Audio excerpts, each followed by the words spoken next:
দুর্যোগপূর্ণ আবহাওয়া ও যান্ত্রিক ত্রুটিতে আজ বিঘ্নিত হয়েছে মেট্রো রেলের চলাচল। সকালে চালু হওয়ার পরপরই প্রায় ৩ ঘন্টার জন্য বন্ধ হয়ে যায় মেট্রো।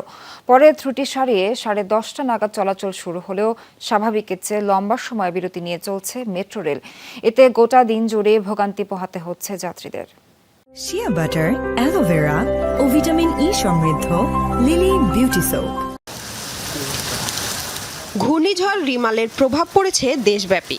নগরীতে ভোর থেকে হঠাৎ দমকা বাতাসের সাথে শুরু হয় ভারী বৃষ্টি। কিন্তু জীবিকার তাগিদে বাইরে বের হতে হয় কর্মজীবী মানুষকে। যে যার গন্তব্যে যাওয়ার জন্য বেছে নেন যানবাহন। দুর্যোগপূর্ণ আবহাওয়ায় মেট্রো রেল স্টেশনে গিয়ে বিপাকে পড়েন যাত্রীরা। যান্ত্রিক ত্রুটির কারণে হুট করে বন্ধ হয়ে যায় মেট্রো রেল। আমরা তো একটা সময় নিয়ে আসছি, আমরা কোনো অফিসে পৌঁছতে পারবো না, লেট হয়ে যাবে, আমাদের স্যালারি কাটবে। এই জবাব কে দিবে? মেট্রো রেল দিবে। আনসার্টেন কখন চালু হবে সেটাও বলতে পারছে না, কারণ আমাদেরকে কষ্ট করে আবার সেই বাসে দিতে হবে। আবার দেখা যাবে বাসে গেলে অনেক বেশি দেরি হয়ে যাবে।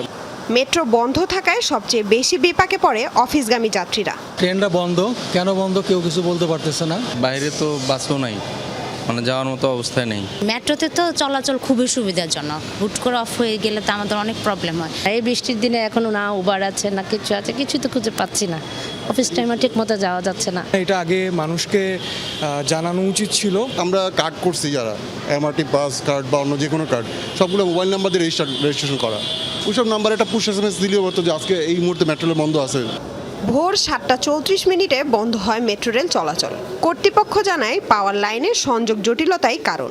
যেখান থেকে ট্রেন পাওয়ার পায় ওটাতে পাওয়ার টিপ করার কারণে ট্রেন স্বাভাবিক বন্ধ আছে। যখন ট্রেন ওসিএস পাওয়ার টিপ নর্মাল হয়ে যাবে, ট্রেন চলাচল স্বাভাবিক থাকবে।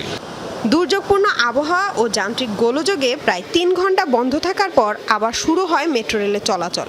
তবে আবারও বিপর্যয় এড়াতে স্বাভাবিকের চেয়ে বেশি সময় বিরতি নিয়ে চালানো হয় মেট্রো। লামিয়া তিথি, যমুনা নিউজ, ঢাকা।